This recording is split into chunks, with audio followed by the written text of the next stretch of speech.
Well, the final report is out on the Mig-23 ejection at the Thunder Over Michigan Air Show on August 13th, 2023. Stick with me on FlyWire as I take a look at it.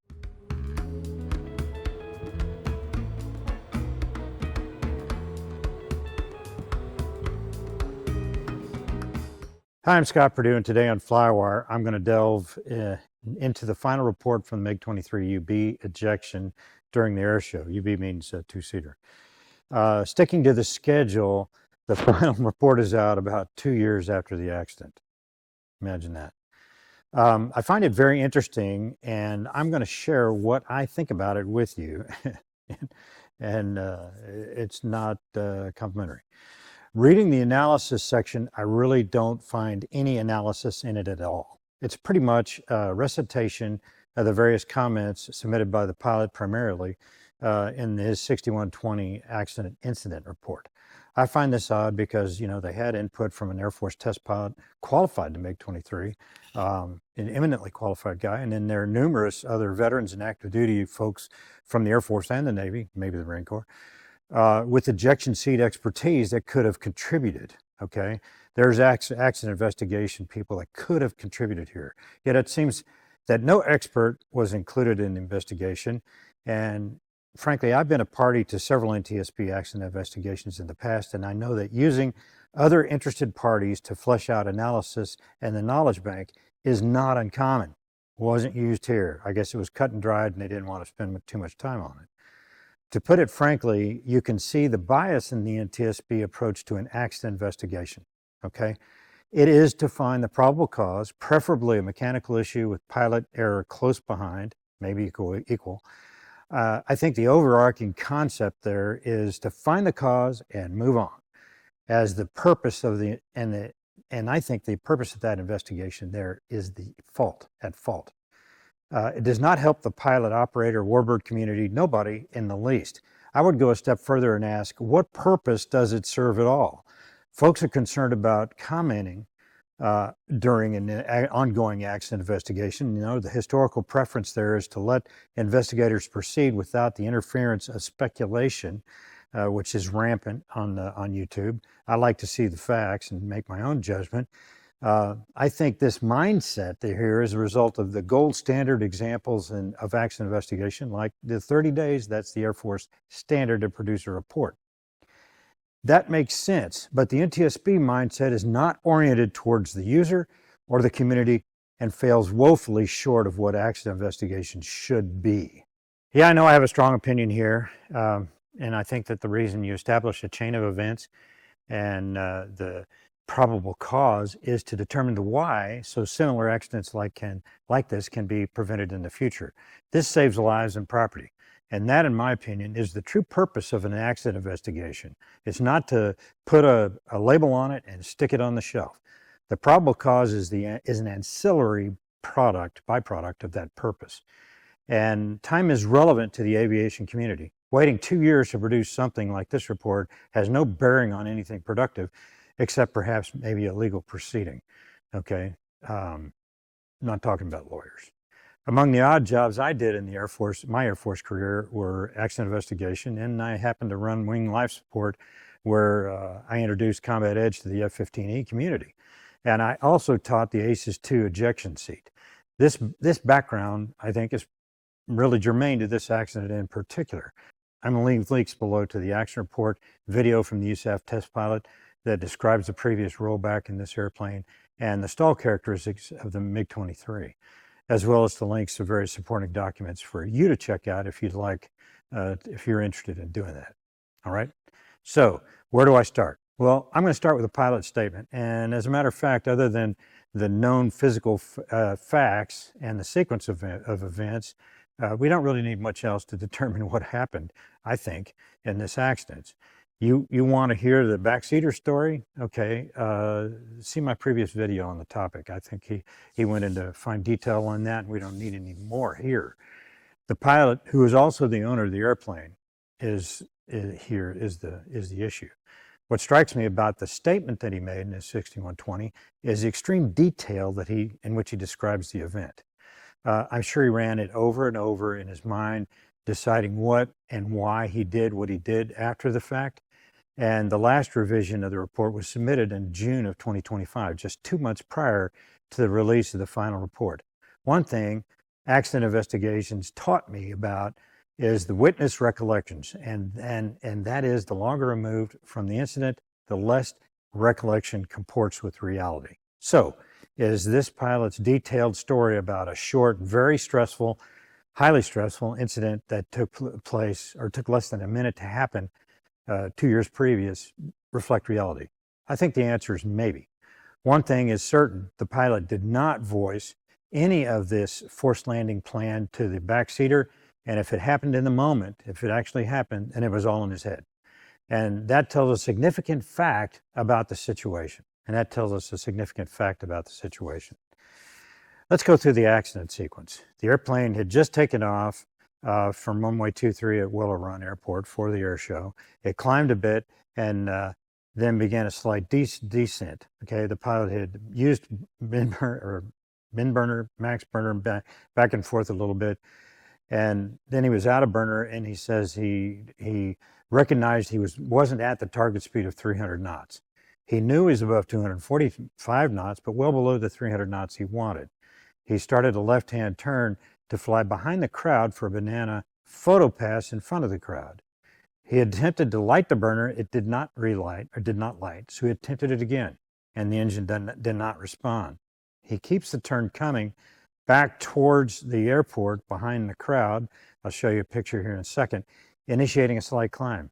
Quickly slowing to 250 knots, he realizes that the engine wasn't producing enough thrust to maintain that, and he lowers the nose slightly, okay? Then he began to reference AOA. He put a lot of his comments on AOA, stating that you cannot stall the airplane if you're within the AOA limit, regardless of airspeed. And I'm going to be honest, I'm a little baffled by this emphatic statement. And plus, it's not quite true. Of course, you need thrust to keep the speed up and the relative wind at an acceptable angle. Barring no thrust, well, then you need a lot of altitude to trade for airspeed, okay? So it isn't just AOA. How do you keep it there? You need something else. His target was a big field just past a big highway to the north, but short of the actual airport grounds, okay? That's putting it together with what he's saying. I'll show you pictures. In any swept-wing fighter, you will get a buffet before a stall. As a matter of fact, you learn to fly the jet, it's a range. You learn to fly the jet by the amplitude and frequency of the buffet. You can't really fight air to air without developing that ability. You can't come back in the cockpit and check your airspeed. You got to know where the jet is performing. You have to keep your eye on the opponent all the time. Buffet is a reality of flying fast jets near the edge of the envelope, performance-wise. And at the speeds that this jet was flying, I guarantee there was some level of buffet. Okay. Here's the picture I promised. This is the Willow Run Air Show layout, where the parking is, the crowd, the car parking, etc. This picture here, right after it, is an overhead view of the same area, and you can see that big field he's probably talking about. It just past the freeway. It appears that it is an industrial site bisected by a road, and maybe even somewhat of a mine kind of a situation. Not quite sure. Apparently, about this time, the backseater called out for flaps. Pilot said he said, "Not yet." Annoyed, he glances back inside the cockpit and notes the airspeed below the clean men maneuvering airspeed. Preferring AOA, then he says he deployed the takeoff flaps at 190 knots, not below 215 knots, which is where he was. He goes on to state that he had a 50 to 60 knot margin to work with. I believe he's referring to the 130 knot stall speed with half flaps. The stall speed clean is about 150 knots or 16 AOA. What is impressive here is not his situational awareness to know how far above the stall he was, but the lack of awareness that being that slow and a heavy swept-wing fighter was dancing with death. Time and speed were not on his side, and he did not realize it. That's an important fact here. At that point, he states that he began troubleshooting the engine problem. He activated the emergency jet nozzle control, which would manually close the engine nozzles down so that enough thrust would be produced to fly the aircraft. Pictures taken of the airplane show that the nozzles did not close down. He says it takes 3 to 5 seconds for it to work, but it is unclear that if he waited that long, okay?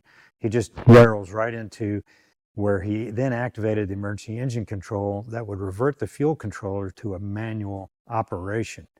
And I think that's very important because pretty much the book talks about it, referring to the Mig-23-1. It says, pretty much says that that is to get an in-flight restart. To obtain an in-flight restart, you need to shut the engine down first, throttle off, cut off, use the automatic relight, or switch to the manual, and then move the throttle to ground idle, and the restart would occur in 10 to 15 seconds. If it did not occur, turn off the in-flight start switch, throttle to cut off, and try it again, okay? That's an important time situation here. I went through the -1 a couple of times, and I didn't find the procedure that he described at all. Going to manual fuel control occurs after the in-flight start switch is moved to on, and then the throttle to ground idle. It is a part of the relight procedure. If his reconstituted memory of the accident sequence is correct, he did not execute the checklist properly. And if he did, it would have taken at least 20 to 30 seconds to get a relight, and another 8+ before there was adequate thrust to be able to fly again. This, on top of all the navigating plan and the concentration he devoted to getting to the airport, etc., just where in this profile did this attempt occur? In other words, how much time would it have taken for a relight to actually occur, based on how much time the airplane had to stay in the air?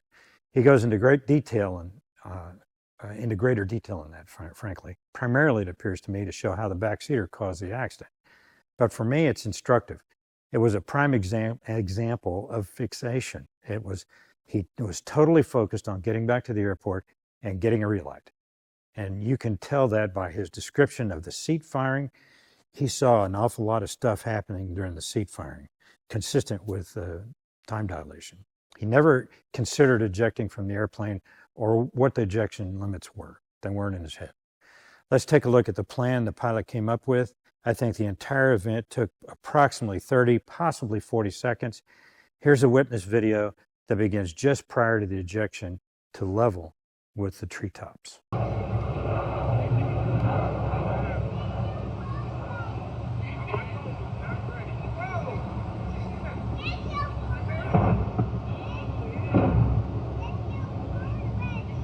I figured that the airplane was descending in a 30-degree, maybe, somewhere between that to 40-degree bank at about 3,200 feet per minute, at least. The ejection took place at about 350-ish feet. The airplane flew another 5 to 7 seconds. The pilot claims the crash happened because there was no one at the controls. That's a quote. The airplane did not change AOA or bank angle until ground impact. It flew itself to the crash in 5 to 7 seconds, okay? Given that speed it was flying, if it was flying in a wings level descent, it could have traveled about 2,100 feet to ground impact. In actuality, it had traveled about 1,500 feet from the point of injection. He was in a turn, and turning uses more energy than straight flight. And we haven't even considered winds, what they were doing. I don't know the exact point of impact. It's an approximate area, probably within a couple hundred feet. But this area is 1.8 nautical miles from the runway and 6,500 feet from the big field the pilot was probably talking about. In other words, the physics of the situation are such that making the field was not going to happen. He just didn't have the energy available in speed or altitude. And despite his prior training about this stuff, he could not accept that fact. He did not accept it. He was working at the end to try to do something about getting the airplane flying again. Without seeing that big field, we don't know whether it was flat or if there was debris present. What we do know is that the airshow crowd was in a straight line north of that big field from where the airplane was. Considering a forced landing in that direction of people and property, I think, was questionable at best. One really quick comment about the fuel controller issue. In 2018, the pilot was on a training mission with the Air Force, previously mentioned Air Force test pilot, who was qualified in the Mig-23, and they experienced a similar situation, engine rollback, during a practice flame-out approach. They had the altitude to completely perform an in-flight restart, and they did it successfully. Afterwards, the pilot installs one of 3 new, unused fuel controllers as a remedy. What is in question is the time those fuel controllers sat on the shelf. Over the years, rubber diaphragms become brittle and they're prone to failure at the most inappropriate time. I've had them happen to me before. Just because they are new doesn't obviate the shelf life limitation. Fuel controllers are the magic that make engines, piston or jet, work. Ignoring shelf life, I think, is a significant risk. It seems to me that the pilot was committed to saving the airplane and ejection didn't even play a part in it. There is an argument as to whether it is proper to eject from this airplane in a populated area at an air show, but the only comment I have on that is going to be where it should have happened for the folks on the ground and the jet's crew, frankly. And I'm interested in trying to get to the bottom of what is the best practice given this situation, something the NTSB is not interested in. Any larger discussion is beyond the scope of this video. You guys can argue about it. I'm not going to. The Dash 1 spends a considerable amount of time talking about an engine out approach and offers two different methods to accomplish it, okay? The minimum altitude to accomplish a flame out landing is at high key of 15 to 17,000 feet above the ground. Low key is 11,500 to 12,500 feet above the ground. And final is 6,000 to 7,000 feet above the ground. That's pretty high. The accident airplane quite likely was never above 1,000 feet AGL. If it was, it wasn't there for very long. And threshold speed, crossing the threshold, is 200 and 215 knots. The point being that if you cannot maintain those numbers, you eject. And this airplane was below those numbers virtually the entire time. The book, Dash 1, recommends ejecting about 6,500 feet. The seat appears to have a capability to overcome a 70 feet per second descent rate. This is an error. They said it's not feet per minute. That's ridiculous. The accident airplane was descending at approximately 3,200 feet per minute, which is 53 feet per second, and about 76% of the limit descent rate. Taking into account the bank angle of 30 to 40 degrees, that would have made the apparent ejection altitude of about 300 feet or lower. The Martin Baker seat in the F4 that I flew was capable of handling a 3,200 foot per minute descent rate at about 133 feet AGL. That does not take into account bank angle. The Russian KM1 seat, in my opinion, is likely not as good as the Western seats, but hey, that's just me. The Dash 1 says the applicable formula is 5 times the descent rate for the KM1 seat, which would put the ejection altitude with that descent rate over 16,000 feet above the ground. In the actual event, the pilot got a full chute about treetop level. Maybe both crew would likely have sustained broken bones or more if they had touched down on land rather than Lake Belleville. Okay, just a reality here. With the whole event taking about 30, maybe 40 seconds, that means the airplane would travel 10,800 feet across the ground. From the crash impact area, it was 1.8 nautical miles to the runway. The jet traveled 5 to 7 seconds after ejection, meaning that the most of it could have flown, like I said, is about 2,100 feet. In the event, it flew 1,500 feet to the impact point. The Dash 1 makes it pretty clear, in my opinion, that the jet was never in the in-flight engine restart envelope, making an ejection the only real option, given that they were roughly flying down the long axis of Belleville Lake. The best course of action would have been a planned ejection over the lake with the intention of putting the airplane into the lake, and they would have landed there as well. This action would have protected people and property on the ground as well as the aviators. It would have been the best course of action given that situation. The ejection decision must be made on the ground. There are just too many variables. Add time compression into that skews your picture of reality, and you just cannot make a good ejection decision on the fly. I want to highlight Jim Brown's comments on being interviewed by the NTSB.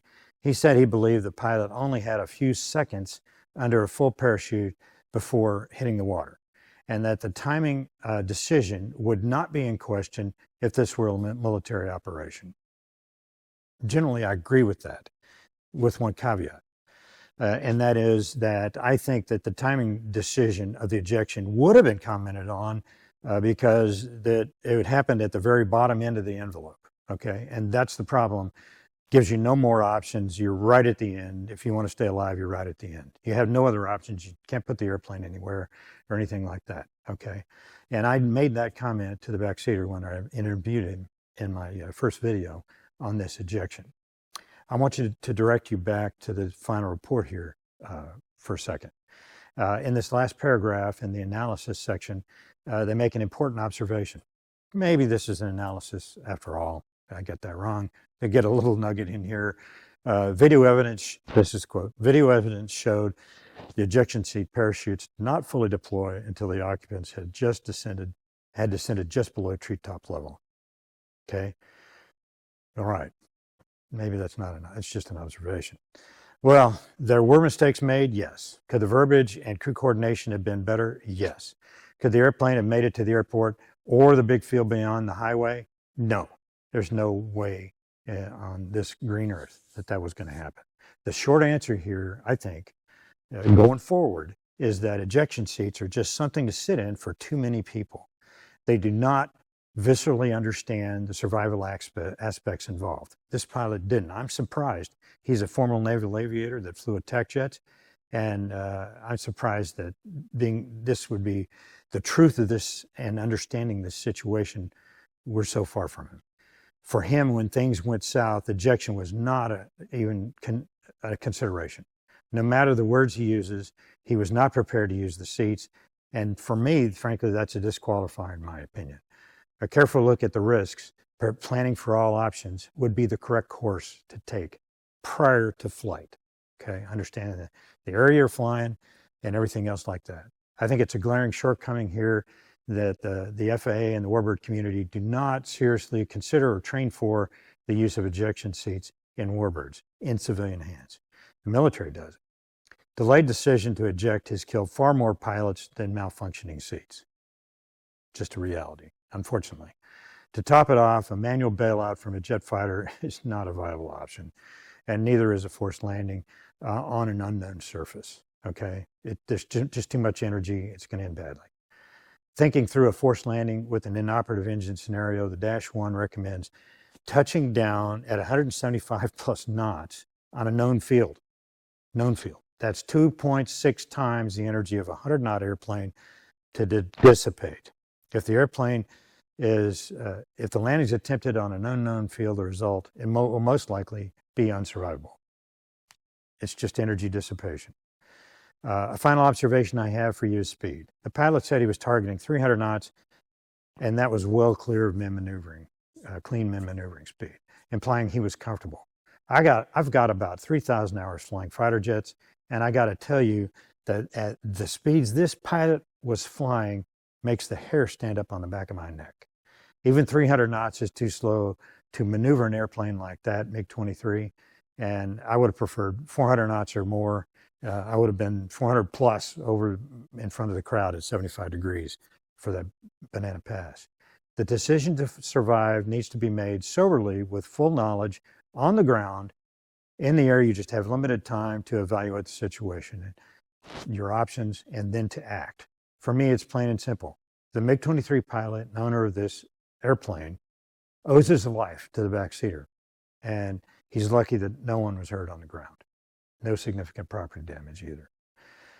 Well, thanks for watching. That's pretty much a wrap on this. I appreciate it. I'll see you next time on FlyWire.